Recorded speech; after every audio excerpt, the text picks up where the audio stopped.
This is me Pratyush and welcome to IQ classes. तो IQ class में अभी तक हम लोग ने क्या खत्म कर लिया? पीरियोडिक प्रॉपर्टीज खत्म कर ली। अब पीरियोडिक प्रॉपर्टीज हम लोग उसके बाद क्या मूव कर रहे थे? Chemical bonding. तो मैंने केमिकल बॉन्डिंग का आप लोग को इंट्रोडक्शन दिया था कि बेसिकली केमिकल बॉन्ड होता है क्या। तो अभी तक अगर आप लोग ने वो वीडियो नहीं देखी है तो आप ऊपर यूट्यूब पे सर्च कर सकते हैं पीरियोडिक प्रॉपर्टीज या chemical bonding by IQ classes और प्रत्युष सर। क्लियर? तो अब हम लोग केमिकल बॉन्डिंग में मूव करते हैं। केमिकल बॉन्डिंग में जो हम लोग का पहला टॉपिक है वो है इलेक्ट्रोवैलेंट बॉन्ड। अच्छा, इलेक्ट्रोवैलेंट बॉन्ड जैसे आप लोग स्क्रीन पे अपनी देख सकते हैं, स्क्रीन पे हम लोग देख सकते हैं कि इलेक्ट्रोवैलेंट बॉन्ड को हम लोग क्या बोलते हैं? Ionic bond. तो अगर हम लोग इसके नेम से निकालें, यानी बॉन्ड किसके बीच में बन रहा होगा? आयंस के बीच में। तो मैं यहां पे लिख सकता हूं बॉन्ड formed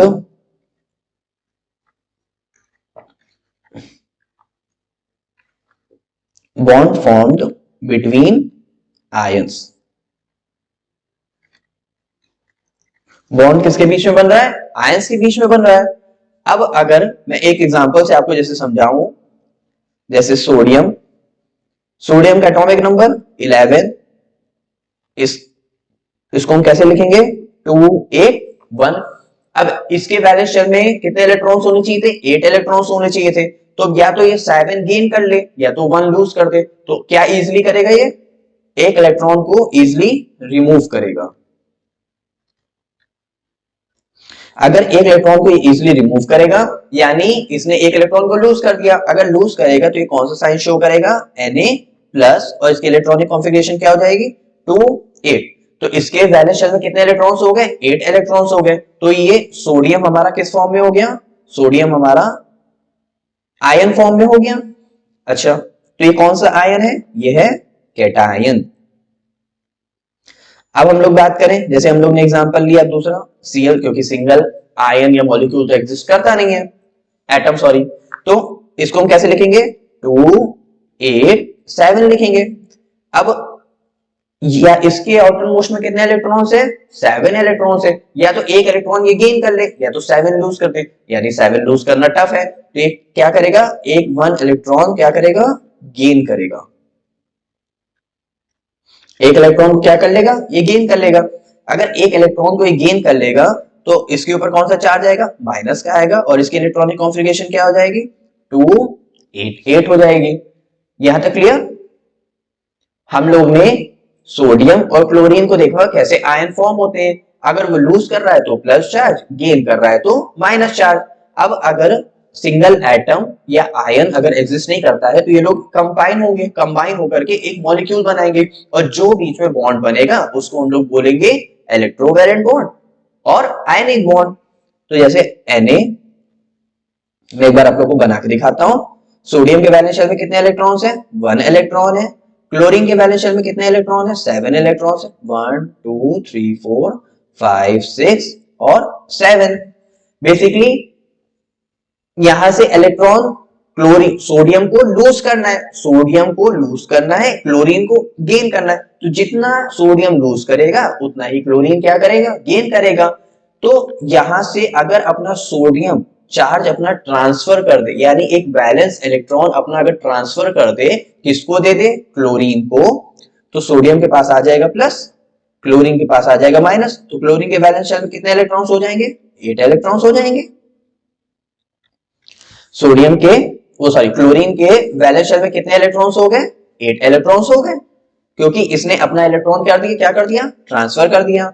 तो इनके बीच में जो बॉन्ड बना उसको हम लोग नेम बोल रहे हैं, उसको हम लोग क्या बोल रहे हैं? Ionic bond. उसको हम लोग क्या बोल रहे हैं? Ionic bond. क्योंकि ये बॉन्ड किसके बीच में बना? आयंस के बीच में, क्योंकि इसके पास है Na+ और ये रहा Cl-। अच्छा, इसी को हम लोग क्या कॉमन सॉल्ट बोलते हैं क्या? इसी को हम लोग क्या बोलते हैं? Common salt. जो हम लोग के घर में जो नमक यूज होता है वो क्या होता है? सोडियम क्लोराइड या NaCl। इसका नेम क्या है? Sodium chloride. क्लियर? तो मैं यहां से हमने चार्ज को क्या किया? ट्रांसफर किया, चार्ज को क्या किया, ट्रांसफर किया। तो मैं यहाँ पे अगर इसकी डेफिनेशन लिखना चाहूं तो डेफिनेशन में क्या लिख सकता हूं,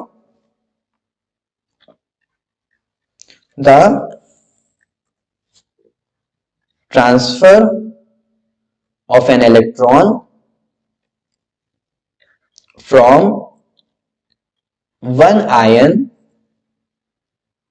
टू अनदर आयन। हमने क्या किया, एक आयन से दूसरे आयन पे हमने क्या किया, चार्ज ट्रांसफर किया, इज कॉल्ड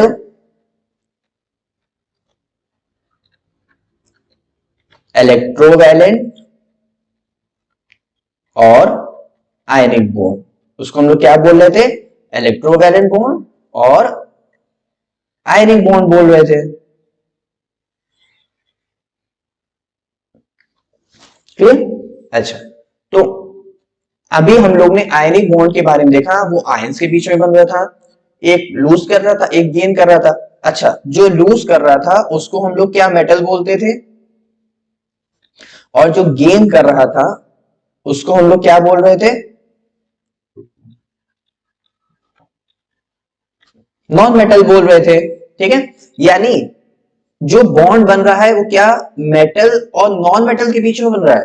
देखते हैं, सोडियम प्लस Cl माइनस, इनके बीच में एक बॉन्ड बना।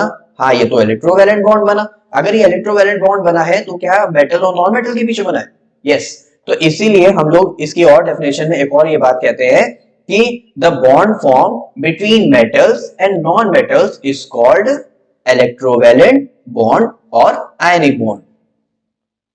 मैं यहां पे लिख देता हूं, in ionic bond, in ionic bond the bond formed,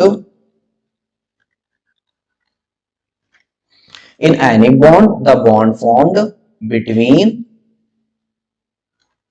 metals and non-metals, the bond formed between metals and non-metals। Clear everyone? तो हमने क्या पढ़ा, हमने पढ़ा केमिकल बॉन्ड। केमिकल बॉन्ड में हम लोग ने एक टॉपिक देखा इलेक्ट्रोवैलेंट बॉन्ड।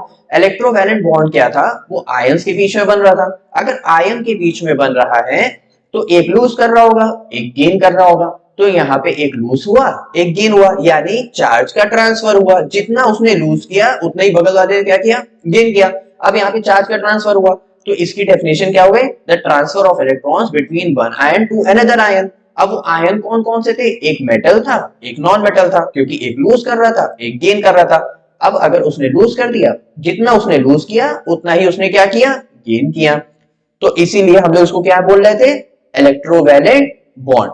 Clear everyone?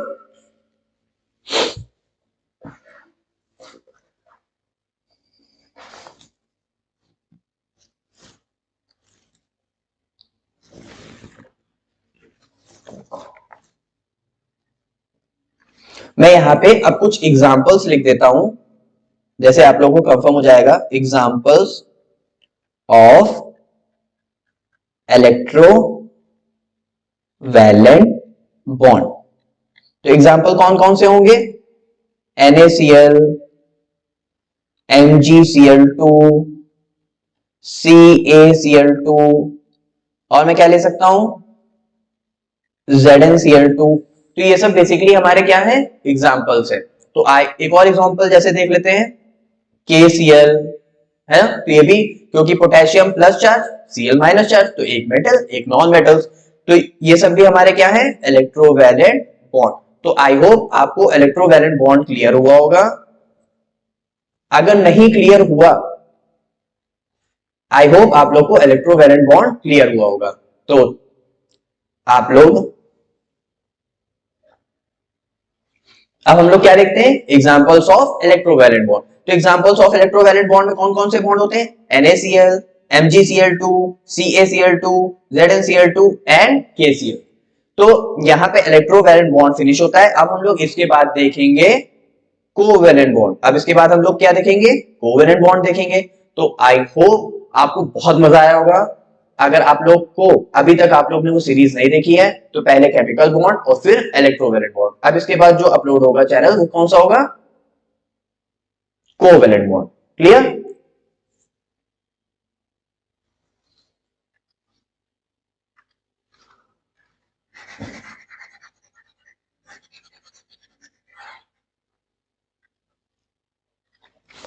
हम लोग एग्जांपल्स देखते हैं किसके, इलेक्ट्रोवैलेंट बॉन्ड के। तो इलेक्ट्रोवैलेंट बॉन्ड के कुछ एग्जांपल्स हैं जैसे NaCl, MgCl2, KCl, CaCl2। तो ये कुछ एग्जांपल्स हैं किसके, इलेक्ट्रोवैलेंट बॉन्ड के या आयनिक बॉन्ड के। तो आई होप आपको बहुत अच्छे से क्लियर हुआ होगा, इसलिए मैंने पूरा डीप में इसको पढ़ाया है। आप ट्रिक फॉलो ना करिए, पहले आप थ्योरी पढ़ें अच्छे से, फिर उसके बाद जैसा आपका दिल करे कि अगर ट्रिक से भी हो सकता है तो हो जाए, लेकिन आप पहले थ्योरी जरूर पढ़ें और लेक्चर पूरा देखें, जिससे आपको फोकस रहेगा माइंड और आपको पता रहेगा कि आगे आपको क्या लिखना है। तो अब इसके बाद हम लोग देखेंगे कोवेलेंट बॉन्ड। तो आई होप आप लोग को बहुत मजा आया होगा। तो फिर मिलते हैं नेक्स्ट वीडियो में, और जितना मैंने पढ़ाया है इस सब का लिंक मैंने नीचे डिस्क्रिप्शन बॉक्स में दे दिया है, वहां पे आप जाके मेरे नोट्स को भी देख सकते हैं। ओके।